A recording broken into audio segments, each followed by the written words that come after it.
میں نے جب وظیفہ لیا تھا تو وظیفہ لینے کے 2 دن بعد ہی میں نے میرے ہسبینڈ نے اپلائی کیا ہوا تھا 1-2 جگہوں پہ نا، تو ان کو ایک دن میں ہی کالیں آ گئی 2 جگہوں سے۔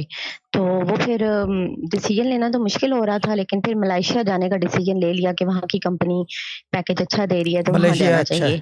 تو وہ ملیشیا پھر شوہروں کے لیے بہت جی اچھا ہے، گڈ ہے، چیک اینڈ جی بیلنس میں تو رہے وہ گا پھر شوہر، اچھی بات ہے۔ تو وہ پھر آگے تقریباً 10 دنوں میں ہی آئے، 8 دن رہے اور بس ان کا ویزا لگا اور وہ چلے بھی گئے، پتہ بھی نہیں چلا۔ تو یس بس پھر بعد میں تھوڑا سا جی ڈیڈ اٹ اگین، جی بولیں۔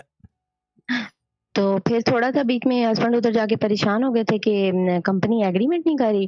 پھر میں نے کرے گی، جہاز پہ ویل والی باجی سے بات ہوئی میری، ان کو میں نے اپنی یہ پریشانی بتائی اور میں نے ادھر توجہ والے وہ فیس بک پہ میں نے پوسٹ کیا توجہ دعا کا نا۔